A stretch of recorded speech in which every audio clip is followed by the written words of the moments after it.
What up guys, today we're doing a new reveal for my car. So actually my control arm just snapped. I'm so hyped for that. So we're gonna be changing that. I'm gonna be putting in 335 control arms off of this part out car that I just bought. So this car's completely junk. The motor's completely blown. It's trash. Never gonna be used again. Yeah.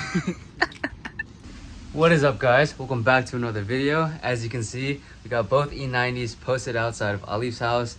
It's really exciting for me because this is the first time that my car has been somewhat complete next to his car, and you guys have to see what it looks like from behind. But as you can see, we got both of our front bumpers off, and today's video we're going to be doing some steering and suspension upgrades. So first and foremost, I got M3 control arms that I'm going to be putting on my car, which initially I wasn't planning on buying so soon, but some things happened. So Alif's going to be taking the control arms off of my car, putting them on his car, and we also both got camber plates for our front struts, and we're going to be putting those on very shortly. But before we do that, I want to show you guys what the cars look like from the rear side by side. It just looks really good. Like, since we both have our front bumpers off, it kind of looks incomplete, right? But I don't know if you guys can see this right now. Both cars side by side, especially mine, as in one color next to his. It's just, it's surreal. But without further ado, we're gonna get started with today's video after Alif gets back from getting his tires mounted on his front Empire. But yeah, I'm really excited. So without further ado, let's do this. All right guys, so as you can see, his camber plates are right here. His are adjustable, mine are not. Mine are in the trunk. Yes, alright, I forgot. So yeah, these, yeah, my what is it? The M3 control arms are right here, and then I got the Dinan unadjustable control arms. And yeah, without further ado, I'm just gonna set you guys on time lapse. Jack up my car, remove the control arms from here, so that he can put them on his, and then while the control arms are down, I'm gonna drop the strut, use the spring compressor, take the top hat off, hammer out the studs, put the new what's it called, the new camber plates in, and then we should be good to go. But this shouldn't be too hard because we both have done suspension on this car twice, so fingers crossed. But yeah, for now I'm just gonna set you guys on time lapse and then we'll get started.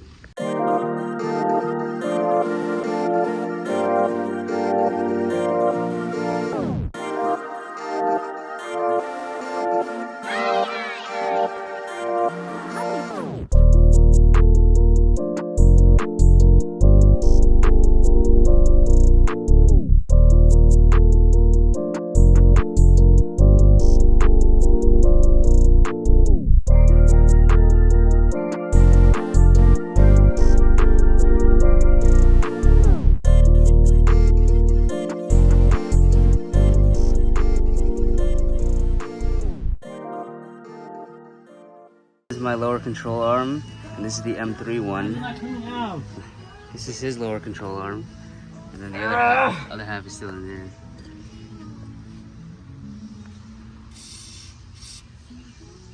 You like this? I wish I was into like bicycles or something.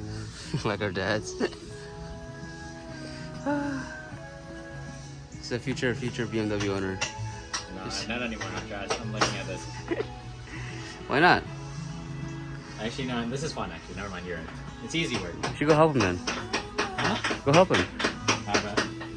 I'm helping right now. Moral support. Hey guys, just stay tuned. It's a future E-chassis owner, but we don't know what... Well, we do know, but we're not going to say anything. Ow!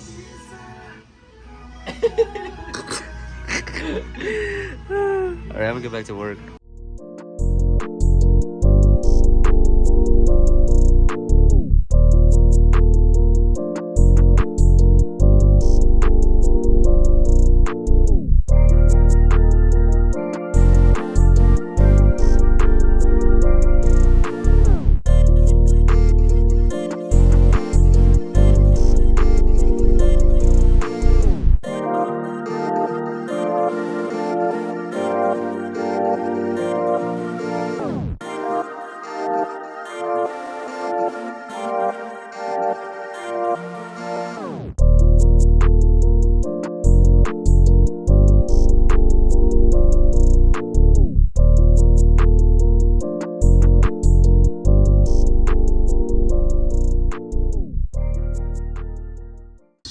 Okay guys, so I finally got the lower control arm in. The reason it was so hard, I don't even think I mentioned this, but the reason it's so hard is because it actually like moves unlike the other control arm. So I was really struggling here, but I finally got it in. I don't know what this is called. I've been calling it the wishbone, but that's in. And so the two control arm steering components are in now, and all I have to do left is slide this outward, compress the springs, and then take out the top hat, hammer out the studs, put on the camber plates, and then this is all good to go to put back into the strut assembly thing. But yeah, so you guys are just gonna watch this on time lapse, and then I'll probably go over what I have to do in Alif's car. But yeah guys.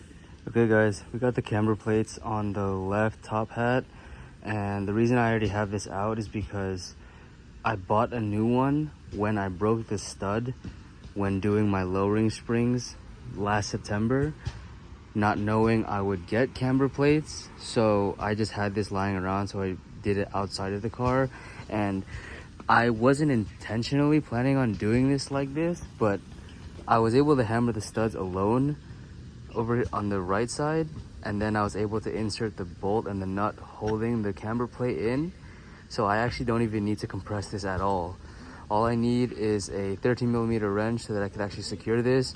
And then once I do that, we're good to go. I can put this back in the car, mount everything up, and we'll see how much camber I get with the addition of the camber plates plus the M3 control arms, because I think the M3 control arms add negative 75 degrees of camber, and I don't actually know how much the Dinan camber plates add. So that on top of this should make the fitment really nice. And I also got new spacers because the 10mm spacers I bought were kind of aggressive, and the only reason I have spacers to begin with was, well, I mean, I mentioned it in the new wheels video, but the 35mm offset wheel is too narrow, so it hits the actual strut of the car. So I got 10mm spacers, assuming that the new 25mm offset of that wheel with the spacer installed would be good. And the fitment is actually peak, but since I have plastic fenders, I can't actually wrap the car. I mean, sorry, not wrap. I can't actually roll the fenders. So it's either more camber and less offset, or more offset, I mean, so that it's actually more inward towards the car. So I got 5mm spacers. It should clear. It wasn't rubbing by that much, because if it was rubbing by that much, I wouldn't have been able to drive it when I didn't have spacers. But I'm sorry for rambling. Once Asmi gets here, I'm gonna secure the wrench, or secure the bolt holding this camber plate on, and then we'll reassemble everything and then see how it looks. So, yep.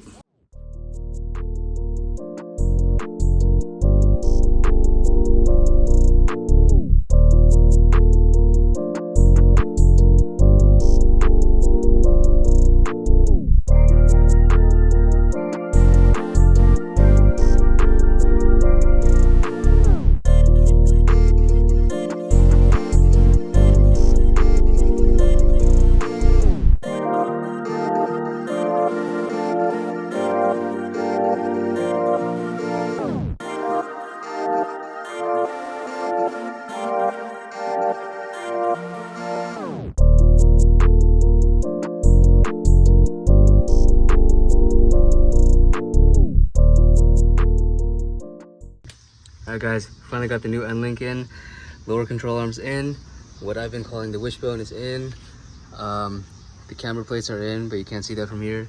Now Riku and I are gonna put on the wheel, and hopefully we see some really nice camber. Yes sir! Alright, we're gonna go back on time lapse, and then yeah.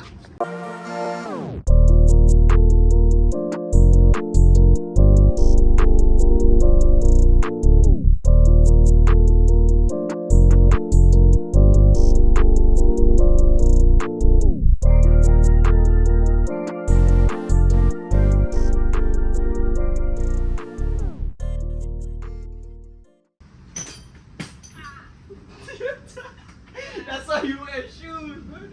Oh my god. Bro, this shit's Yeah, so scary, bro. just look any other direction. Oh, why is it moving towards me, bro? Ah, my finger.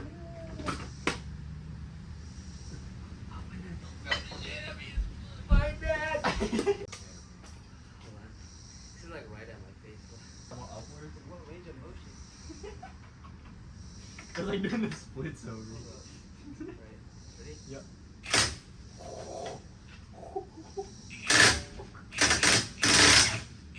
Okay. See, it's compressed. We're good. We're Okay, go get the Try.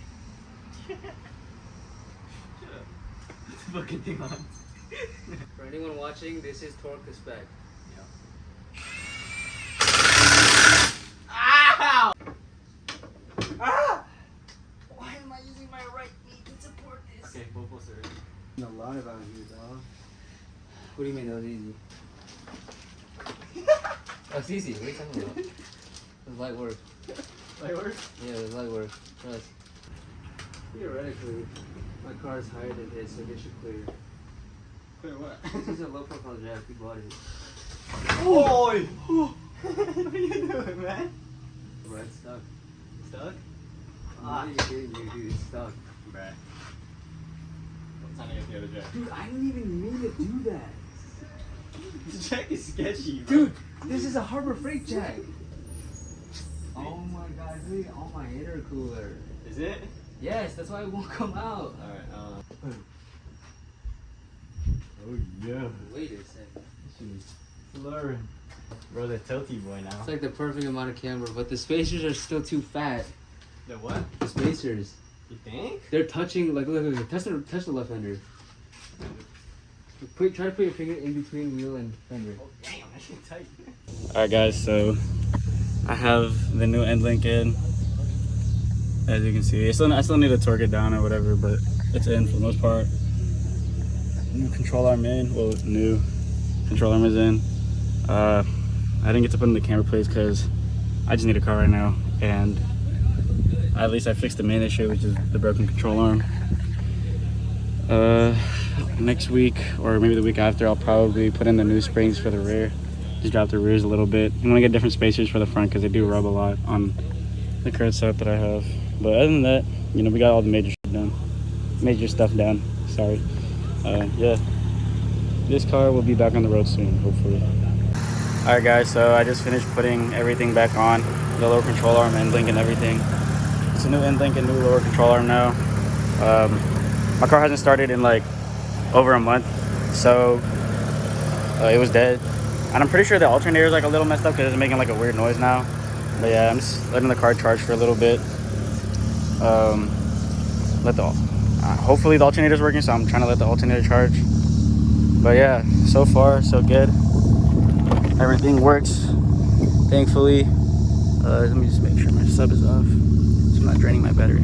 But yeah, the car is back up. We're just letting it charge a little bit, and then I'm gonna go fill up the tire up at Sheets, or the one that I just replaced, because this is a little low on air pressure. But other than that, the car's good now. Yeah. Whoop. All right, guys. So for the first time in history, me and Izard's car are both running at the same time. My whole time of owning this car, he has never had his car moving. I haven't. Yeah, no, this is the first time. This is the first time we both have a car. Side by side. Literally, bro. This is crazy. This is a monumentous moment for I don't even know, for us. But yep.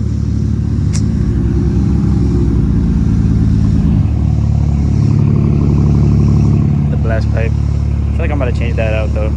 I don't know if I like the slanted like cut tip anymore. Might just do like a flat or like just like a regular pipe. But you know, still single exit. Who knows? Alright guys, so I'm back home. All my tools are back home. The E90 is outside. As Alif said, since he got that car, my car has never been complete next to his. And it's just surreal. Like I said in the beginning of the video, it's surreal to see both cars side by side, complete. We went on a little drive earlier. I think Alif's alternator or his battery or both are bad and needs to be replaced because his car kept dying. Like his car died in the middle of the road and we had to push it. I really wish I got this on camera, but we had to push it into the turn we were going into, but that's besides the point. I hope you guys enjoyed today's video. We didn't really get to do everything planned. Like I still have to do my left lower control arm. Ali still has to do his camber plates and springs, but for now that's fine. We might catch up in the future, but we got both cars up and running. We're both back on the road legally too, so yeah guys, stay tuned for what we have planned for both cars and like the 46. So don't forget, nothing's impossible. I'll catch you guys in the next one. Peace out.